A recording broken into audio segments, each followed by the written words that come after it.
Ayan, okay na yun. Sige, so talaga yun. Ayan, parang ganun siya. So ito mga boss, dumating ng ating cellphone holder. So yung binili ko is yung push lock kasi medyo mahal talaga yung quad lock, di ba? Nabili ko siya ay sa memory.ph. So inalagay ko na lang yung link. Ito siya. Pwede siya sa bike, sa motorcycle, sa scooter. Ayan, push lock.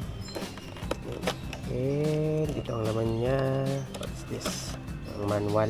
And ito yung so meron tayong rubber, dalawa. Tapos allen. And ito yung ilalagay natin sa cellphone. Ayan siya. 3M siya mga boss. Tapos ayun, malambot yung ano, malambot. Okay naman, mukhang original naman nga siya. And ito mismo yung ayan, kulay black. So, okay siya. Dito ko na lang siya siguro ilalagay. Pagay na lang, diba? May nakalagay pa palang isa dito na ano, parang rubber. Mukhang stainless naman ata to. Or kulay white. Kulay stainless lang. Baka ito ang kailangan natin.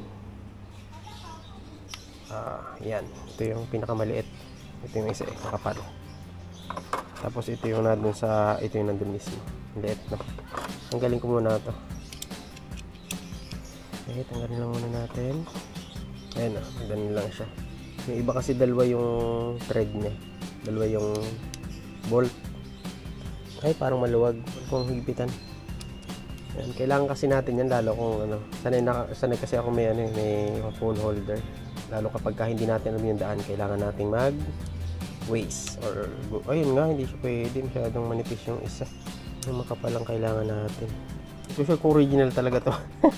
Pa-comment na mga boss. Pero sabi naman original push lock. Saka naka 3M naman nga yung ano. So ito talaga dapat. Kaya lang masyadong makapal eh. Yun. Pwede. Yan. Pumasok ka lang ng konti. Diretso na yun. Yun. Ayan, nalak siya ng konti. Okay. Yan. Ganyan dapat siya. Yan siya. Ayun o. Yan. Okay na siguro yan. Hindi naman kailangan sobrang higpit. Tapos ito ang ilalagay natin dito. Yan. Ganyan siya. Yan. Okay na. Huwag natin kahigpitan. Tapos ito. Ayun o. Naka 3M siya. Buka natin. Paano ba ito? Baka kailangan okay. Yan. Tapos kita. Ayun. So, yan. Ganyan siya. Imagine nyo na dyan yung cellphone natin.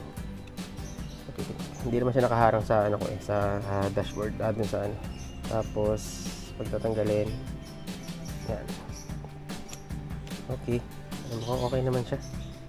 Sana tagal pero may mga gas. Oh. Yun lang. Mamaya subukan natin. Lagay ko yung cellphone. Tara. So, ito mga boss. Dito ko na ilalagay sa cellphone ko. Lagyan natin ng konting alcohol. Tapos inisin natin. Ayan. Pag ganun siya. Tapos tanggalin na natin. Yun o. So para mas madikit siya. So, meron ditong dryer. Hair blower. Ating painitan ng konti. Talagang hirap. Magkano pa ba ito? Ayan. Mainit. Ayan, okay na yun. Ayaw mamatay. Tigas. Saka natin. Wait lang, punasan ko muna ulit. So, wala lang tanggalan ito mga boss. Pag nandikit na. Kailangan pantay ka ha. Ayan. Maganda naman yung kanya ano kasi malambot siya. Malambot yung pagkaka-rubber niya. So, ito na yung gagamitin natin lagi. So, subukan natin. Pero papatuyuin ko siya muna bago ko din gamitin. Ayan siya mga boss. Parang ganun siya. Tigas talaga yun. Ayan, parang ganun siya. What you think? Hindi ba tagilid?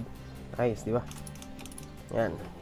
Bagong setup natin sa ating cellphone. Tapos pagtatanggalin. Baba pala. Tagala. Sige pa eh. So, ayun siya. Alright. So, nagbili din ako ng ng vibration damper. Para kasi daw nakakasira ng cellphone yun kapag wala. Kasi lalo to sa ADB, ma-vibrate, ang lakas ng vibration niya. So yun lang mga boss. Kapag ano talaga, upgrade tayo, pwede na natin gamitin sa bike yan. Okay. Yan.